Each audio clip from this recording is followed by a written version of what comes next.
What's going on, everybody? Mortem here, this time bringing you my 5 favorite narrative games. Now, narrative games are an interesting case. They are games that focus primarily on the story and unraveling that story as the primary game mechanism, if you will. These games tend to not have a lot of combat per se. Oftentimes, if there is combat, it's handled more through things like dialogue or options in a dialogue menu, I should say, as opposed to more traditional games. Personally, I've actually reviewed a few of these style of games on the channel, so naturally they are games that I've played quite a bit here and there, and you might hear them called different things by different people, but more often than not, they kind of feel like reading through a choose-your-own-adventure book or a sort of point-and-click game in some cases. But the thing I like the most about these games is that they have a very compelling narrative, and there is much more focus on telling the story than, again, more traditional games. So with all of that said, I decided to put this list together of some of my favorites. Let's actually dive in and talk about some of these games. First up though, right at the start of the video, gonna give Planescape Torment an honorable mention. It's not on this list, but it is a great game with a fantastic story.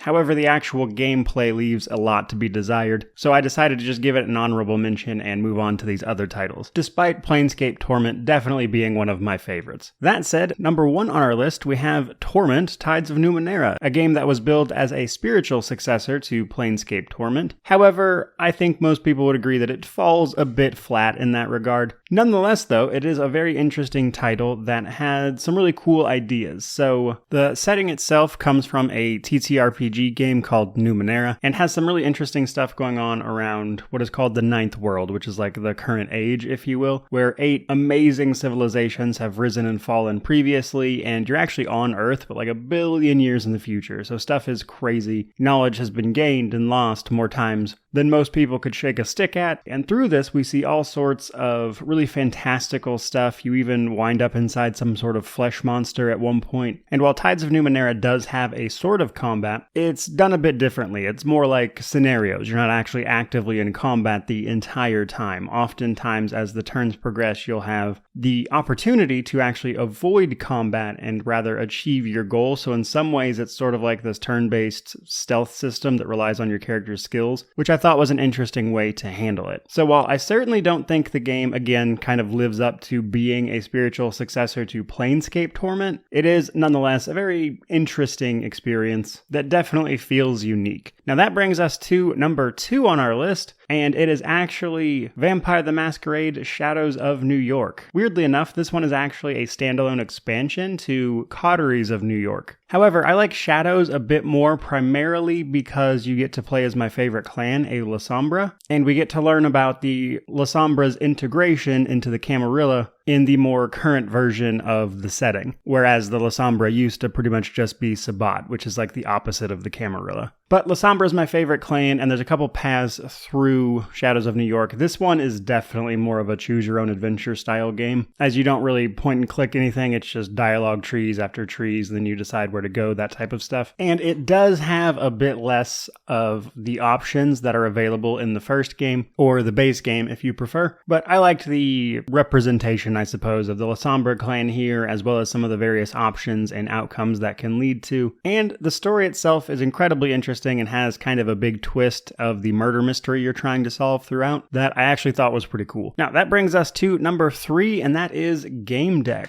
Gamedec is a more recent entry as well, where we play as a Gamedec, a virtual world detective, basically. This is the far future where people can enter games in a sort of VR manner, and Gamedecs solve crimes related to this virtual world, which is a pretty interesting plot, but they actually let you go in and explore some of these games that people are exploring themselves as part of the premise, which I thought was actually pretty interesting. There's a lot of neat stuff you can get up to in Gamedec, and I enjoyed the sort of meta game within a game type of thing. And you can also decide what kind of detective you're trying to be. You can have specialties, and that'll lead to different options, which can lead to different outcomes. There's a lot of different ways things can play out. And while I think the ending was a little disappointing, overall I liked the game quite a bit, and it pretty much succeeds at what it was trying to do and tells an interesting story while it's at it. And that brings us to number 4 on our list, The Wolf Among Us. The Wolf Among Us is based on a comic book series, actually. I believe it's called Fables, but it is where a lot of fables have entered the real world, and we play as Bigby Wolf, or obviously the Big Bad Wolf. And we're trying to solve crimes related to these fables. And interestingly enough, all of these fantastical stories have turned to lives of crime primarily. So it's sort of this almost LA noir vibe meets old children's tales like, The Big Bad Wolf, Snow White, Little Red Robin Hood, that type of stuff. Overall, just a really cool setting. The story is naturally pretty good. I liked it quite a bit, especially just with all the sort of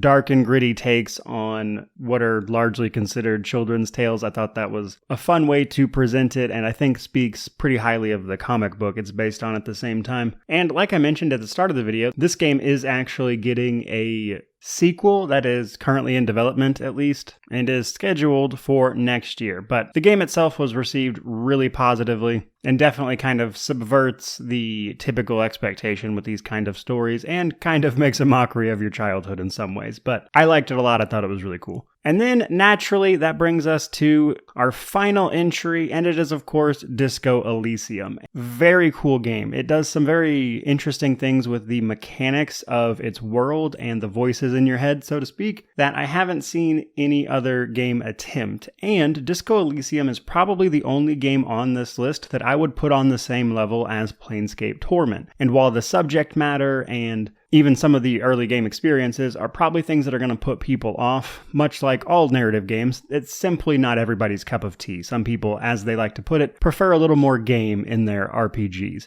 But I'm a big fan of the way Disco Elysium tried different things with its mechanics, and it all panned out really, really well. Especially all the various skills translating to a voice in your head. So not only are you picking skills, which kind of determines your style, but you're also kind of influencing the way the story is written at the same time, because now you have all these voices in your head that wouldn't be there if you had chosen a different set of skills. Which means you get significantly different dialogue depending on the way you choose to build your character. And while, yes, there are kind of blanket points of the story that happen, and while I don't think the game is perfect by any means, I think there are some pain points here and there that make it a bit more of a chore than some people are really up for. Overall, it's a fantastic game and honestly just a really great experience overall. And if you can put up with narrative games, I definitely think it's one of those games everybody should try. That's all I've got for you guys today. 5 of my favorite narrative games. I hope you enjoyed the video. By all means, let me know some of your favorites down in the comments section below. But regardless of any of that, truly, just thank you so much for watching. I really do appreciate it.